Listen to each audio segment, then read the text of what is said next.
In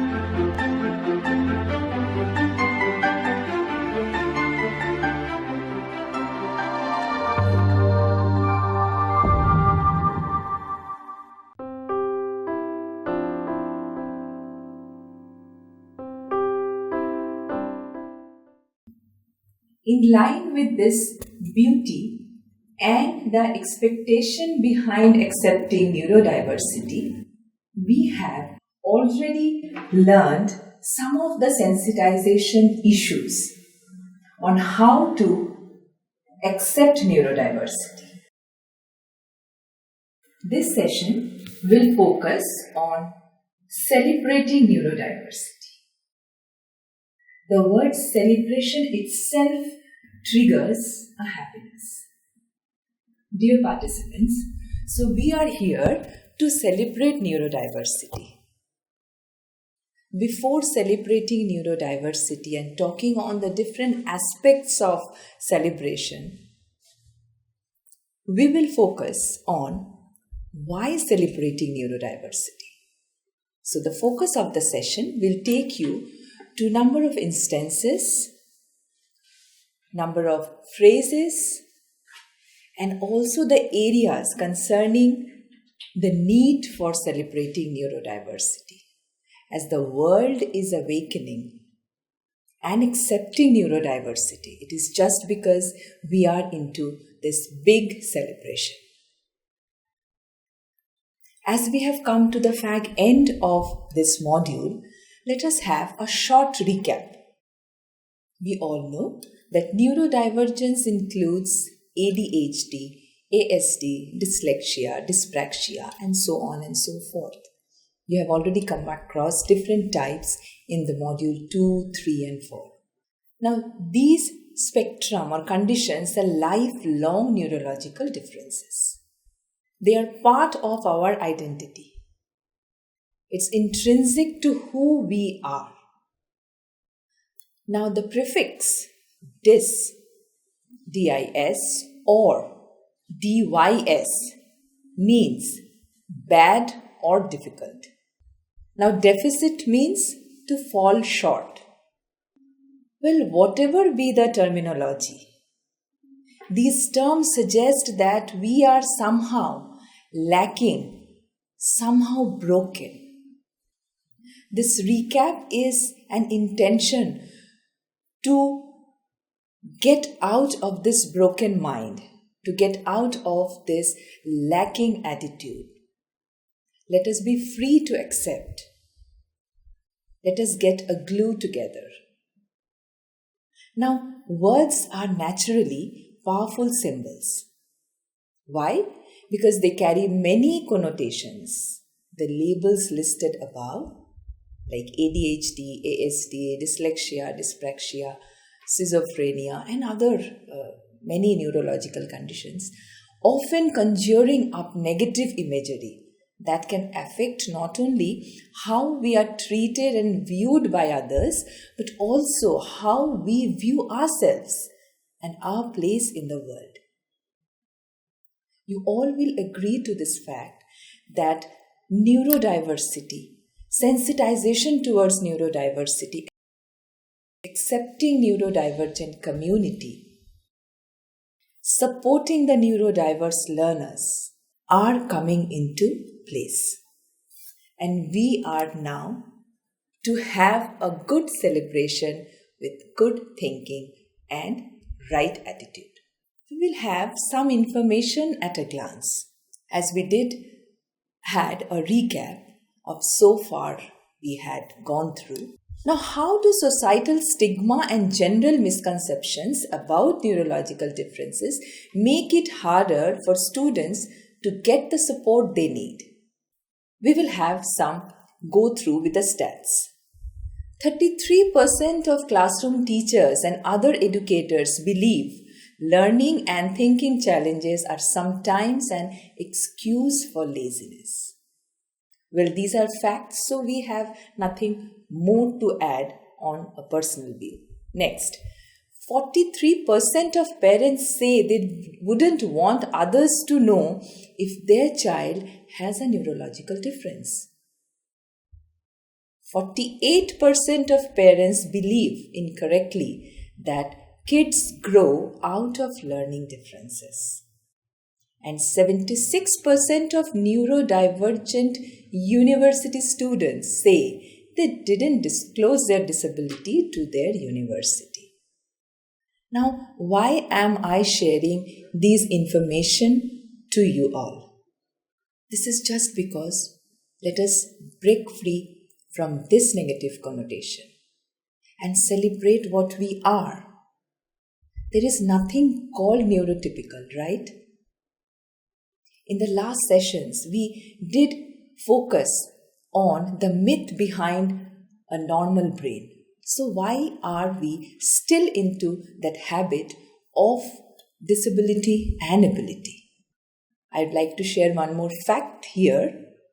Did you know that approximately 35% of entrepreneurs in the United States of America are dyslexic?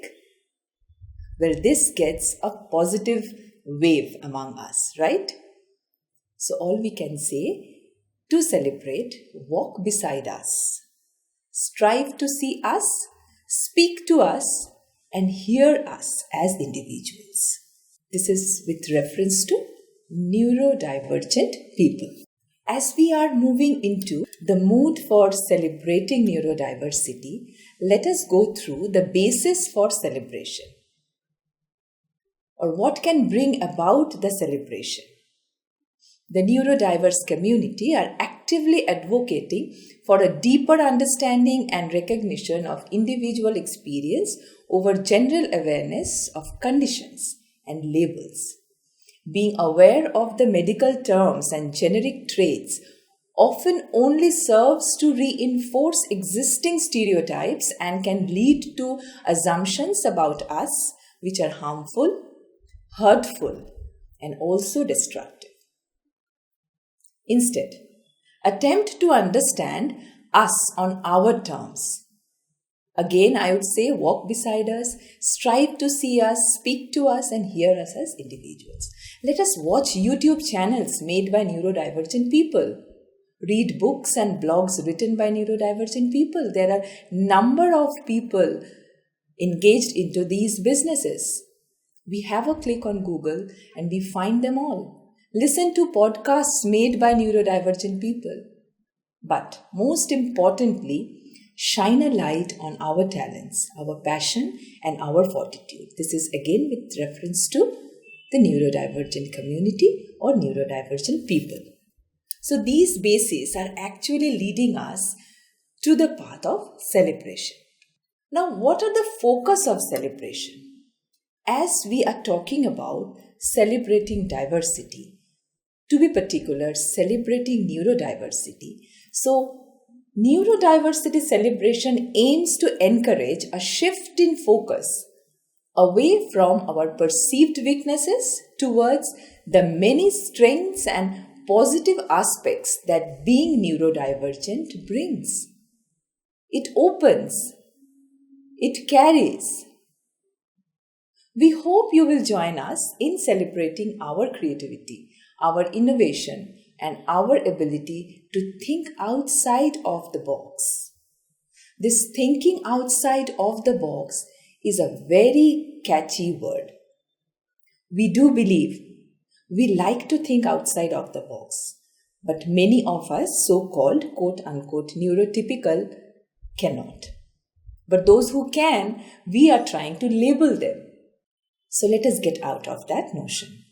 We hope you will recognize our unique insights and perspectives and admire the perseverance, courage, and resilience that we demonstrate each day, whilst navigating a world that can often be challenging, contradictory, and confusing. Have we ever thought of this? That a world can often be challenging, contradictory, and confusing? So these are the focus behind celebration. Let us have some positive effects.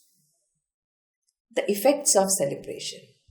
So here I have a small instance brimming with confidence and how to grow up awesome and autistic. Look, these two words are getting complementary to each other. We remember Sienna Castellon. Sienna is autistic, dyslexic, dyspraxic, and has ADHD. And like many young people with learning differences, she experienced a pretty difficult time at primary and high school. Because of this, she recognized that there was a huge gap in the knowledge of both teachers and other students when it comes to neurodivergent people. So this is how Sienna has experienced her life until she established herself as an autistic advocate. As we are talking about celebration, we had the basis of celebration. We are now in terms with the focus of celebration. We heard of a brimming confidence of Sienna Castellon. The world is celebrating neurodiversity in different forms. You all must have come across while surfing or navigating in social media or Google, YouTube, whatever.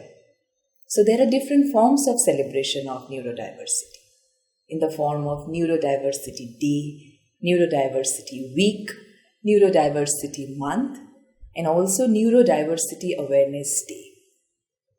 There are number of organizations, non-governmental organizations, individual organizations, on personal level, schools, universities, higher education institutions, even United Nations are all focusing on celebrating neurodiversity and diversity of all forms, accepting under the umbrella term of inclusion or inclusivity.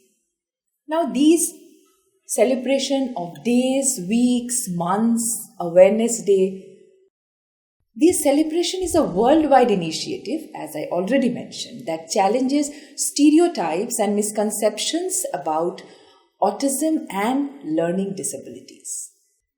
The initiative has two aims. The first is to encourage institutions, organizations to recognize the strengths and talents of neurodivergent students or learners who think and learn differently, including students or learners who are autistic, dyslexic, dyspraxia, or who have ADHD. Now, the second aim is to address the lack of training classroom teachers have in identifying and supporting their students or learners with special educational needs by providing them with free resources. And neurodiversity celebration is also endorsed by over 20 charities, as I have just mentioned, and many organizations, including the United Nations. So the world has geared up already into this happy business of celebrating neurodiversity, all the conditions and spectrum that forms the beautiful basket of neurodiversity. As a part of celebration, these are some awards which actually give a boost to the neurodivergent community.